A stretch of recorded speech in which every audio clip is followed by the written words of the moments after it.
الكريم أما بعد فأعوذ بالله من الشيطان الرجيم بسم الله الرحمن الرحيم للذين يؤلون من نسائهم تربص 4 أشهر فإن فاءوا فإن الله غفور رحيم وإن عزموا الطلاق فإن الله سميع عليم صدق اللہ العظیم۔ سورہ بقرہ کی آیت نمبر 226 اور 227 کی تلاوت ہوئی۔ ان آیات میں حق سبحانہ و تعالی ارشاد فرما رہے ہیں، ان الذین للذین یؤلون من نسائہم، جو لوگ ایلا کرتے ہیں اپنی عورتوں سے، تربص 4 اشہر، انتظار کرنا ہے 4 ماہ، فإن فاؤوا، اگر کہ وہ لوٹ آئے، فإن اللہ غفور الرحیم، بس اللہ غفور الرحیم ہے، معاف کرنے والے اور مہربان ہیں۔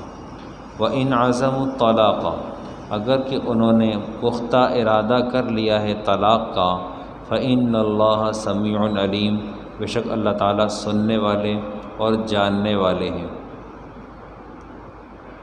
ایلا کیا چیز ہے؟ ایلا کا معنی ہے کہ ایک آدمی اپنی بیوی سے نہ ملنے کی قسم کھا لے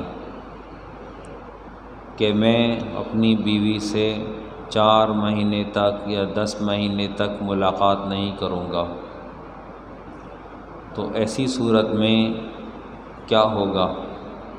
وہ عورت ساری زندگی لٹکی رہے گی یا اس کے لیے کوئی شریعت نے آسان حل، آسان رعایت تجویز کی ہے؟ گزشتہ درس میں ہم نے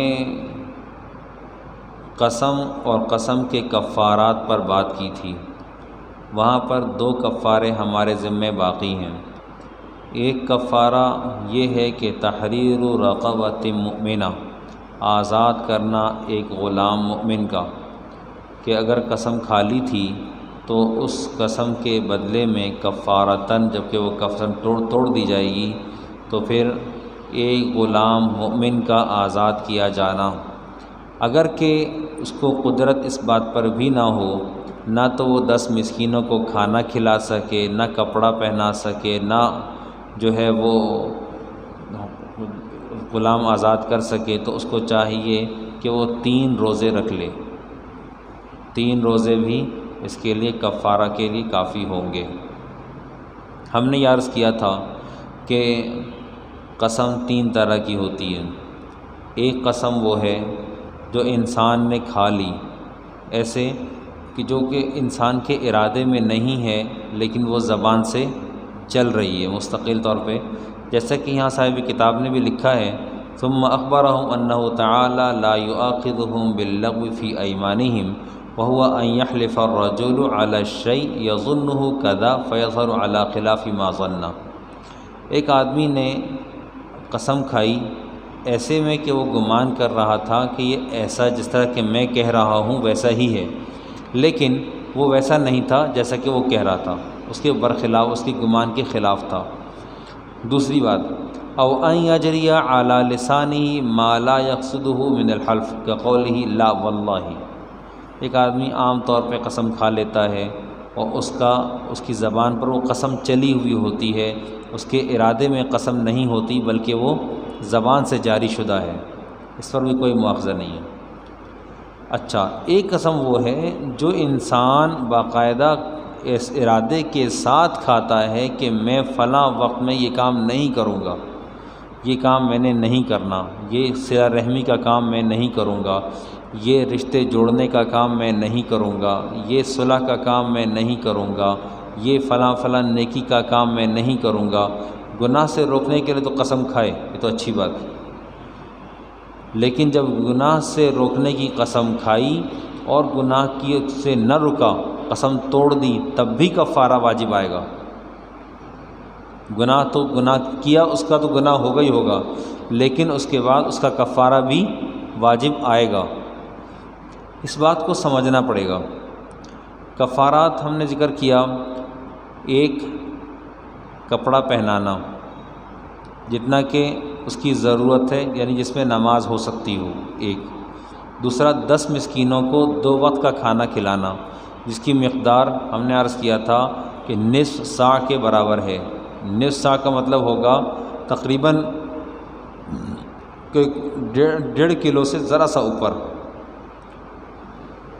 تو چونکہ اس کی مقدار اصل ہے، جو صاع کی مقدار ہے وہ ہے 3 کلو 149 گرام 280 ملی گرام۔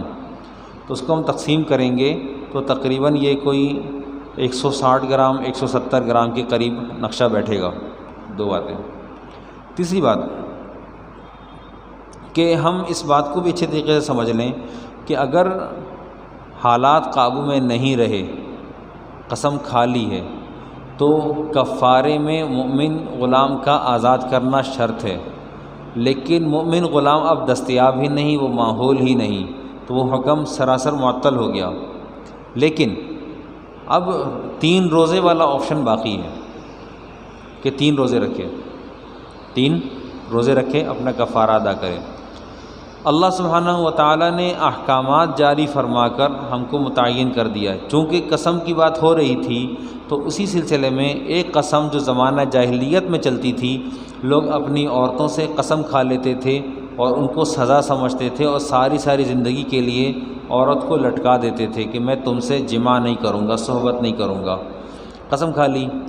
تو اس قسم کا علاج حق سبحانہ و تعالیٰ نے باقاعدہ نازل فرما دیا۔ یوں کہہ لیں کہ اس ایک زمانہ جاہلیت کی عادت کو اللہ سبحانہ و تعالیٰ نے باقاعدہ شرعی دھارا دے دیا، اس کو شرعی دھارے میں لے آئے، اب وہ دائرہ اسلام کے اندر آ گئی۔ اس کی حدود متعین کر دیں کہ ایک آدمی نے نیت کی کہ میں 4 ماہ تک اپنی بیوی سے صحبت نہیں کروں گا، اب 4 مہینے تک اس کو اگر بیوی سے رغبت نہیں تھی، وہ پلٹ کر نہیں آیا، تو اس سے خود بخود اس کے اوپر طلاق بائنہ واقع ہو جائے گی۔ اس کو چاہیے کہ وہ رجوع کر لے، 2 مہینے میں، 2.5 مہینے میں، 3 مہینے میں کر لے۔ لیکن اگر اس نے سدا بہار نیت کی ہے کہ میں زندگی بھر اس کے پاس نہیں آؤں گا، تو ایلا بھی واقع ہوگا، اور ایلا کا حکم لگنے کے بعد 4 مہینے تک وہ عورت رکے گی۔ تربص 4 اشہر، 4 ماہ تک انتظار کرے، اور اس کے بعد اس کے اوپر خود بخود طلاق بائنہ واقع ہو جائے گی۔ اب شوہر پلٹ کر واپس آیا تو اب کیا کرے؟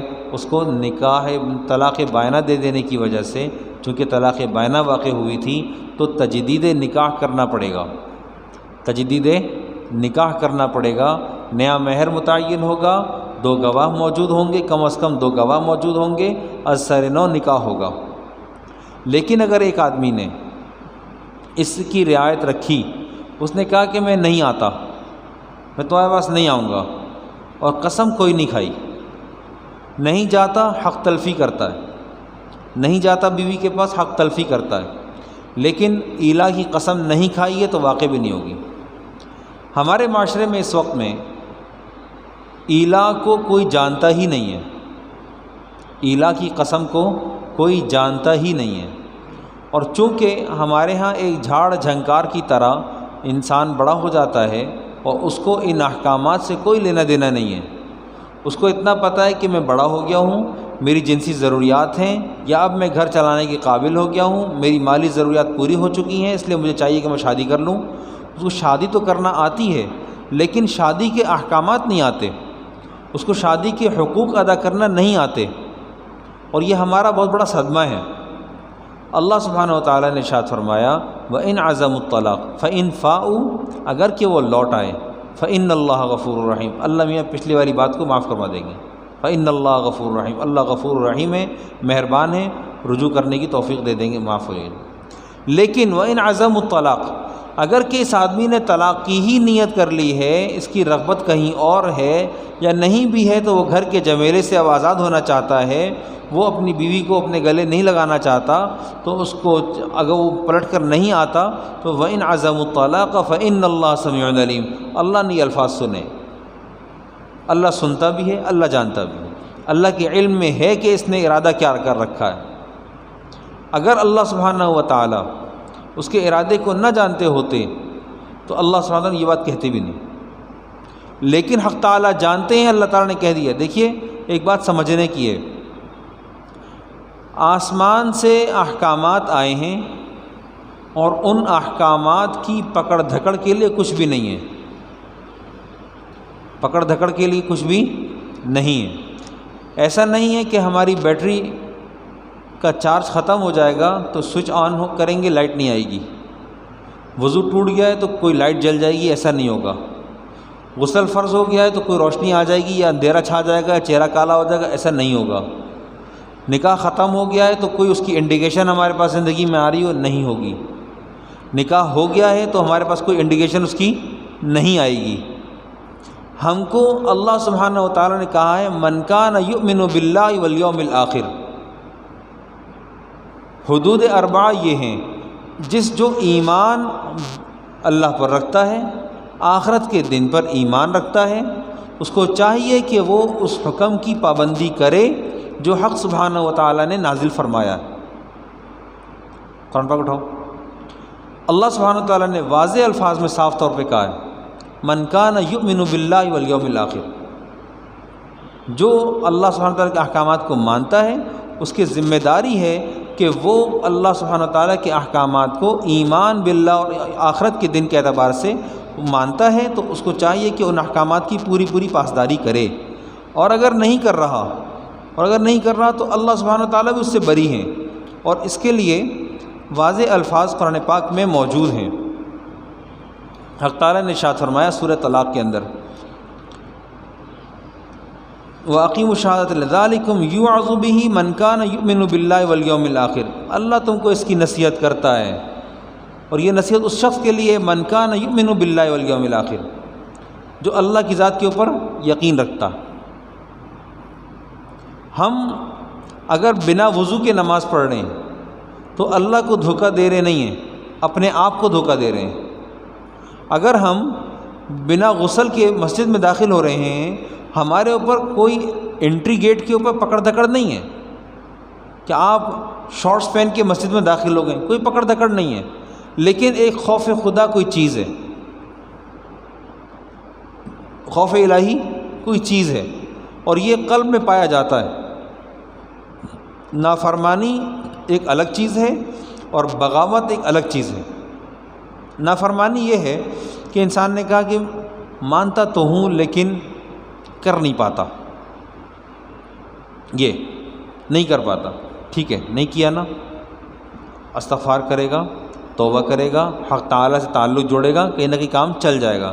لیکن ایک آدمی بغاوت پر اتر جائے، حدیث میں آتا ہے نبی علیہ الصلوۃ والسلام نے ارشاد فرمایا کل امتی معافا الا المجاہرین، تمام امتیوں کو معاف کر دیا جائے گا سوائے بغاوت کرنے والوں کو، بغاوت کرنے والوں کو۔ جس جگہ میں نے یہ حدیث پڑھی تھی انہوں نے پردے کے عنوان کو سامنے رکھا تھا، اور میں صرف پردے کو نہیں، میں تمام عنوانات کو سامنے رکھ کے عرض کرتا ہوں کہ جہاں کہیں پر بھی ہم اللہ سبحانہ و تعالیٰ کے احکامات کے ہوتے ہوئے اس کی خلاف ورزی کر رہے ہوتے ہیں، ہم اللہ سبحانہ و تعالیٰ کے احکامات کے ہوتے ہوئے جہاں اپنی منچاہی کر رہے ہوتے ہیں وہاں ہم بغاوت کر رہے ہوتے ہیں۔ اس لیے کہ مومن جب دنیا میں آیا تھا اللہ سبحانہ و تعالیٰ نے پہلے دن سے اس کے ہاتھ پاؤں باندھ دیے تھے، یہ حدود اربعہ کے اندر بند ہے، اس کے لیے ہر طرح کے احکامات موجود ہیں۔ شادی کرنی ہے احکامات کیا ہوں گے، طلاق دینی ہے احکامات کیا ہوں گے، عورت بیوہ ہو گئی ہے احکامات کیا ہوں گے، شوہر دوسری شادی کر رہا ہے احکامات کیا ہوں گے، یہ عورت سے متعلق۔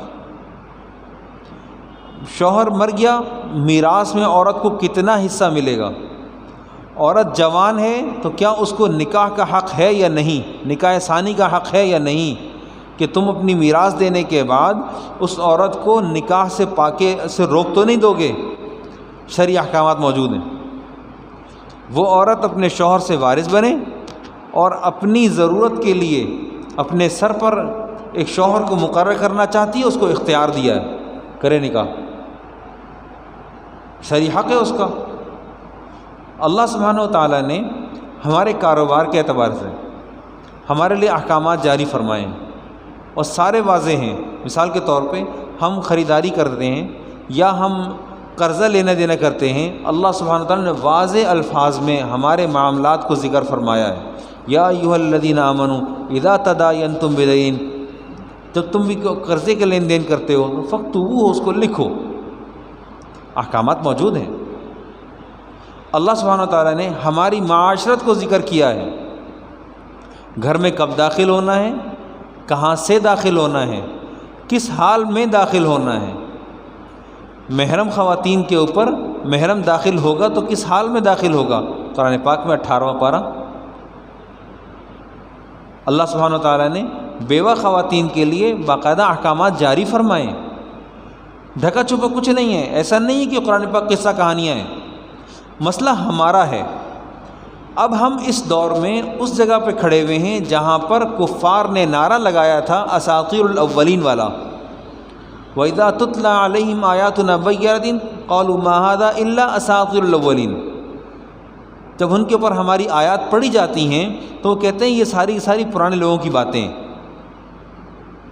تو آج اگر ہم اپنے معاشرے کو بغور دیکھیں تو جو لوگ ہمارے مقدس دین کو، ہمارے حقیقی دین کو، محمد الرسول اللہ صلی اللہ علیہ وسلم کی دی ہوئی قربانیوں کو نظر انداز کر کے اپنی ذاتی زندگی اپنی خواہش نفس کے مطابق گزار رہے ہیں، وہ سارے کے سارے، کہنا نہیں چاہیے لیکن ایسا ہی ہے کہ وہ یہ سمجھتے ہیں کہ شاید دین ایک دقیانوس مذہب ہے اور اس کی دقیانوسیت ہمارے معاشرتی رواج کے ساتھ میل نہیں کھاتی، اس لیے ہم نے اس کو بالائے طاق رکھ دیا ہے۔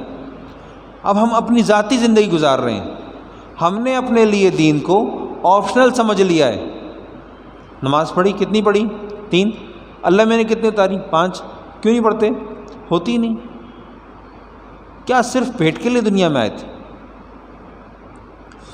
میں ایک جگہ پڑھ رہا تھا خزائن الحدیث کے خزائن القرآن کے اندر، وہاں لکھا تھا ایاک نعبد و ایاک نستعین، ہم آپ کی عبادت کرتے ہیں، آپ سے مدد طلب کرتے ہیں۔